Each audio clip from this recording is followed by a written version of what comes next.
So இன்றைக்கி இந்த வீடியோவில் என்ன பார்க்க போகிறோம்னா ராயன் படத்தை பற்றி பார்க்க போகிறோம். ஸோ இந்த ராயன் படம் அப்படிங்கிறது யாரோடதுடா? தனுஷ் அவர்களோடது. அந்த தனுஷை ஆக்டிங் பண்ணி தனுஷை டேரக்ஷன் பண்ணி அந்த படம் தான் ராயன். ஸோ ராயன் படம் எப்படி இருந்துச்சுன்னு கேட்டால் அதை வந்து நான் வீடியோவில் கடைசியில் சொல்கிறேன். ஸோ அது வரைக்கும் வீடியோ ஸ்கிப் பண்ணாமல் இந்த வீடியோவில் நிறைய விஷயம் சொல்ல போகிறேன். ஸ்பாயிலர் இல்லாமல் சொல்ல போகிறேன். நான் வீடியோ ரிவ்யூ மூவி ரிவ்யூ அதெல்லாம் பண்ணக்கூடாது நினச்சேன். பட் இருந்தாலுமே பண்ணலாம் அப்படின்னு சொல்லி ஒரு ஐடியா வந்து தான் பண்ணிட்டுருக்கேன். அது ஆக்சுவலாக ஒரு மூவி ரிவ்யூவாக இருக்குமான்னு கேட்டால் மூவி ரிவ்யூவாக கண்டிப்பாக இருக்கும். அது இல்லாமல் நிறைய பாயிண்ட்ஸ்லாம் ஆட் பண்ணி கொஞ்சம் வேறு மாதிரி ரிவ்யூ சொல்லலாம்னு சொல்லிட்டு நான் வந்து சொல்லிட்டு பேசியிருக்கேன். ஃபர்ஸ்ட் ஆஃப் ஆல் ராயனோட ஒன்லைனர், சிம்பிளான ஒன்லைனர், பேசிக்கான ஒரு கான்செப்ட். அவன் குடும்பத்துக்காக என்ன வேணால் செய்வான் அப்படிங்கிற மாதிரி ஒரு பர்சன் தான் ராயன். ஸோ அந்த ராயனுக்கு வர கொடுமைகள், கஷ்டங்கள் அதெல்லாம் தாண்டி கடைசியில் என்ன ஆகுது அப்படிங்கிறது தான் சிம்பிளான ஒன்லைனர். அது இல்லாமல் முக்கியமாக அந்த படத்தை பற்றி பேச வேண்டியது ஆக்ஷன், ஆக்டர்ஸ் அந்த ஆக்டிங் பண்ணியிருப்பாங்க, அது அப்புறம் வந்து கேஸ்டிங்கு, மியூசிக்கு எல்லாமே டாப் நாச். ஒவ்வொரு சீன்லேயுமே அது வந்து ரியலாக ஆக்ஷனாக இல்லாமல் இப்போது ஸ்ட்ரீட் ஃபைட்டாக இருந்துச்சுதான் எப்படி இருக்கும். அதுவும் இல்லாமல் நிறையா கொரியோகிராஃபி, இந்த சன் கொரியோகிராஃபி அதெல்லாம் வந்து ராவாக இருந்துச்சு. இந்த மாதிரி ஒரு ராவான ஒரு ஆக்ஷன் இல்லைன்னா வந்து ரத்தம் தெறிக்க அப்படிங்கிற ஒரு ஆக்ஷனெல்லாம் வந்து தமிழ் படத்தில் பார்த்துருக்கிறது கம்மி தான்.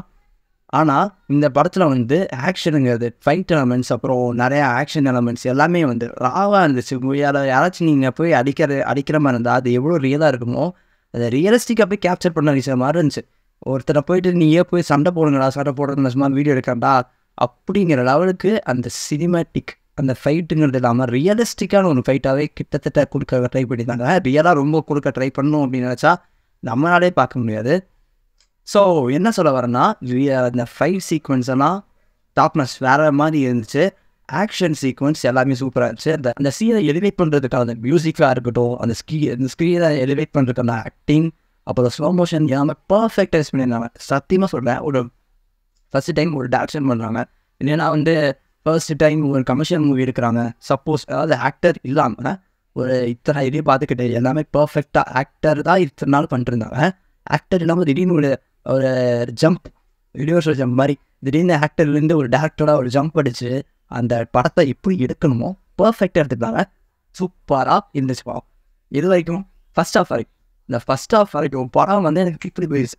இப்போது நான் போகிறேன்னா போயிட்டு உட்காந்து படத்தை பார்த்து முடிச்சிட்டேன்னா படம் வந்து என்னடா இவ்வளோ ஸ்பீடாக போகுது அப்படிங்கிற மாதிரி எனக்கே ஃபீல் இருந்துச்சு. எனக்கு டோட்டலாக எல்லாத்துக்குமே என்ன ஃபீல் இருந்துச்சுன்னா படம் வந்து இப்படி போயிடுச்சு அப்படிங்கிற மாதிரி ஃபீல் இருந்துச்சு. ஸோ என்ன எல்லோரும் எதிர்பார்த்தாங்கன்னா ஃபஸ்ட் ஹாஃப்லேயும் இப்படி இருக்குது அப்படின்னா செகண்ட் ஹாஃப் எப்படி இருக்கும், வேறு மாதிரி இருக்கும்னு சொல்லி எதிர்பார்த்துருக்கணும்.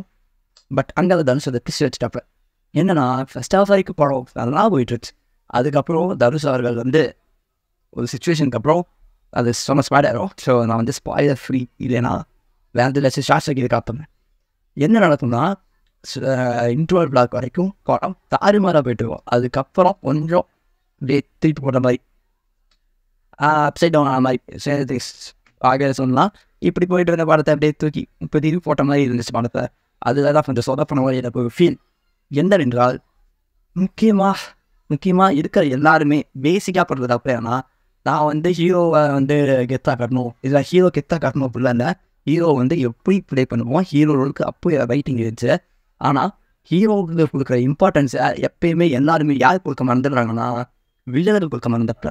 முக்கியமாக தெரிஞ்சுக்க வேண்டிய முக்கியமான விஷயம் தான் ஒரு படத்தோட வில்லன் எவ்வளோக்கு எவ்வளோ ஸ்ட்ராங்காக இருக்கும் அவ்வளோக்கு எவ்வளோ அந்த படம் வந்து தாறுமாறாக இருக்கும். Example Thomas, Homelander, Rolex, Bhagat அவங்களாம் அந்த வில்லனிசம் அப்படிங்கிற ஒரு கேரக்டரையே தூக்கி நிறுத்தியிருப்பாங்க. எப்படி அந்த அளவுக்கு அந்த கேரக்டர் ரைட்டிங் இருக்கும், எந்த அளவுக்கு அந்த வில்லனோட கேரக்டர் ரைட்டிங் இருக்கும். சின்ன சீக்வன்ஸாக இருந்தாலுமே சரி, பெரிய சீக்வன்ஸாக இருந்தாலுமே சரி, வில்லனை பார்த்தா பயப்படணும், இல்லைனா வந்து முடியாத யாரெல்லாம் அப்படிங்கிற மாதிரி தோணும். பட் இதில் வில்லன் வந்து மகா சப்பையாக இருக்கான். யார் நம்ம எஸ்ஜே சூர்யா தான். ஆக்டிங் வைஸு எல்லாமே சூப்பர், வேறு மாதிரி இருந்துச்சு. ஆக்டிங் எல்லாம் வேறு மாதிரினா அவர் எப்பயுமே பண்ணுற ஆக்டிங் கொஞ்சம் கம்மியாக தான் இருந்துச்சு. பட் இருந்தாலுமே வில்லனுக்கு கூடிய அந்த சீக்வன்ஸை மட்டும் பர்ஃபெக்டாக கொடுத்தனா படம் வந்து ஸ்கை ராக்கெட் தான். முடியாத தாறுமாறாக இருக்கிறா அப்படின்னு சொல்லி அதாவது இது ஒரு மாதிரியான ரிவ்யூ கலந்து மிக்சட் ரிவ்யூ தான் போயிட்டு இருக்கு. பட் இல்லாமல் கொஞ்சம் ரிவ்யூவே வந்திருக்க வாய்ப்புகள் நிறையா இருக்குது. ஏனென்றால் அவங்க வில்லனிசம் மட்டும் கொஞ்சம் ஓட்ட விட்ட மாதிரி ஒரு ஃபீல் ஏற்பாடு நிறைய பேருக்கு ஃபீல் இருந்துச்சு. எப்படின்னா ஒரு டேனஸை காட்டுறீங்க ஹோம்லேண்டர் அப்புறம் பாய்ஸ்ட்டு அந்த ஹோம்லேண்டர் அப்புறம் ரோலர் இவ்வளோ பார்த்தீங்கன்னா இப்போ ராவாக இருப்பாங்க. ஐயா நீங்கள் வந்தால் செத்தரா அப்படிங்கிற மாதிரி இருப்பாங்க. பட் இதில் வந்து ரிட்டன் வந்து தனுஷை பார்த்துட்டு பயந்து ஓடிட்டு இருக்க சீக்வன்ஸ் தான் அமைச்சிருந்தாங்க. பட் இதை வந்து நான் ஒரு பெரிய மிஸ்டேக்கை சொன்னேன். அது ஏன்னா எல்லா படத்துலையும் காட்டுறது தான். பட் தனுஷ் படத்தில் காட்டுறது எனக்கு கொஞ்சம் டிசப்பாயின்மெண்ட். ஏனென்றால் இவங்க வந்து டாப் லீடிங் ஆக்டர்ஸில் ஒருத்தாங்க.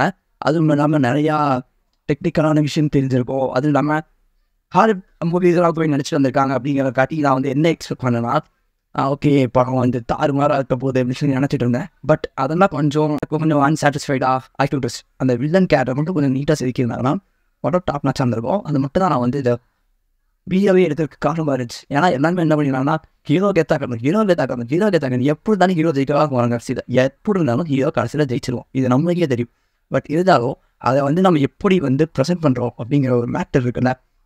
ஹீரோ வந்து கடைசியில் ஜெயிச்சிடும். இது வந்து யூனிவர்சல் கான்செப்ட்டு. எப்பயுமே எல்லா படத்துலையும் ஹீரோ ஜெயிச்சிருவான். பட் அந்த ஹீரோ எப்படி ஜெயிக்கிறான்னு இருக்கிறதுல அதுதான் வந்து ஒரு மேட்டர். அந்த மேட்டர் ஏன் நீங்கள் புரிஞ்சுக்க மாட்டீங்கன்னு எனக்கு சுத்தமாக புரிய மாட்டேங்குது. அந்த ஹீரோ வந்து இந்த வில்லன் நடிக்கிறதுக்கு எவ்வளோ கஷ்டப்படுறா, இந்த ஹீரோ வந்து இந்த வில்லனை ரீச் பண்ணுறதுக்கு எவ்வளோ கஷ்டப்படுறா, இந்த வில்லன் வந்து இந்த ஹீரோ போட்டு என்ன பாடுபடுத்தலாம், அந்த ஹீரோ வந்து எப்படி இந்த சுச்சுவேஷனில் ஹேண்டில் பண்ண போகிறான், இந்த சுச்சுவேஷன்லேருந்து எப்படி வெளியே வர போகிறான் அப்படிங்கிற மாதிரி நம்ம ஒரு பழக்கத்திலே வச்சுருந்தாங்கன்னா சூப்பராக இருக்கும், வேறு லெவலில் இருக்கும். எக்ஸாம்பிள் அந்த டேம்ஸ் வந்து என்ன பண்ண போகிறோம், ஹோம்லேண்டர் பக்கத்தில் முன்னாடி ஸ்க்ரீன் நின்னாலே என்னடா நடக்க போகுது அப்படிங்கிற மாதிரி தான் இருக்கும்.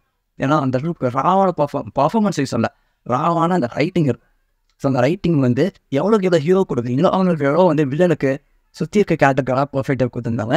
பட் இருந்தாலுமே வில்லனுக்கு அந்த அளவுக்கான ஒரு கேரக்டர் ரைட்டிங் மட்டும் இருந்துச்சு. சூப்பராக இருந்திருக்கும். நானே வந்து இந்த ரிவ்யூ போட்டு மாட்டேன் ஆகிட்டேன். பட் என்னை போட வச்சது அந்த ஒரே ஒரு வில்லன் அப்படிங்கிற கான்செப்ட் தான். இந்த வில்லன்கிற கான்செப்ட் வந்து இப்போ யார் எப்போன்னு தெரியல. பல நாளே வந்து இந்த வில்லன் கான்செப்ட்டுங்கிறது வந்து ரொம்ப வெயிப்பாக போயிட்டு இருக்கும். ஏன்னா இந்த ஃபகத் ஃபாசில் சொன்னாங்க இந்த கேரக்டர், ரோலேஸ் கேரக்டர், தாவஸ் கேரக்டர், அப்புறம் பெரிய பெரிய வில்லன் கேரக்டர்ஸை வந்து போர்ட்ரேட் பண்ணி நல்லா அவங்க வந்து பார்த்து இன்ஸ்பயர் ஆகும் அப்படிங்கிற கான்செப்டை சொல்ல. ஆனால் அவங்களோட ஆக்டிவ் பர்ஃபார்மன்ஸ் ரைட்டிங் எல்லாம் வந்து சூப்பராக இருக்கும் அப்படிங்கிறத பேஸ் பண்ணி தான் நான் சொல்லிட்டுருக்கேன். ஸோ இந்த வில்லனோட ரைட்டிங் மட்டும் எல்லா படத்தையும் கொஞ்சம் சேவ் பண்ணால் பார்க்குற ஆடியன்ஸ்க்கு நல்லா இருக்கும். எப்படின்னா ஒரு விறுவிறுப்பாக என்னடாது அச்ச மாதிரியே அச்சாலும் அது இன்டர்னை எப்படி ரீச் பண்ணுறோம் அடிக்க வச்சுக்கலாம் அப்படிங்கிறத பார்க்கறதுக்கு கொஞ்சம் இன்ட்ரெஸ்டிங்காக இருக்கும். அந்த இன்ட்ரெஸ்ட் எடுத்துகிட்டு போகிறதுக்கு நீங்கள் தான் directors, writers, script writers, content writers ஏதோ ஒரு பண்ணி அந்த ரைட்டிங்கை மட்டும் நீங்கள் ப்ரெசென்ட் பண்ணி ஏதோ கொடுத்துட்டீங்கன்னா படம் பீக்கு தான். ஸோ இது இல்லாமல் எனக்கு நெகட்டிவ் அப்படின்னு சொல்கிறதுக்கு பெருசாக படத்தில் எதுவுமே இல்லை. பாட்டு மட்டும் அங்கங்கே கொஞ்சம் சொதப்புற மாதிரி ஃபீல் இருந்துச்சு. அப்புறம் அங்கே இருக்க கொஞ்சம் அன்வான்ட் சீன்ஸ் எல்லாம் இருக்கிற மாதிரி அன்வான்ட் சீன்ஸ்லாம் பார்த்து தேவையே அந்த சீன்ஸ் அப்படிங்கிற மாதிரி சொல்லலை. நான் எப்படி சொன்னேன்னா இதை கொஞ்சம் ட்ரிம் பண்ணியிருக்கலாம், கட் பண்ணியிருக்கலாம் அப்படிங்கிற மாதிரி எனக்கு தோணுச்சு. ஏன் அந்த இடத்துல லேகுங்கிறதெல்லாம் பார்த்து இல்லை, படம் வந்து செம ஸ்பீடாக போயிட்டு இருக்கு. என்ன இப்படி ஆரம்பிச்சு இப்படி முடிஞ்ச மாதிரி இருந்துச்சு லேகில் படத்தில். இப்போ தேவையில்லா சீன்ஸ்லாம் கட் பண்ணியிருந்தாலுமே படம் நீட்டாக போயிட்டு இருக்கு.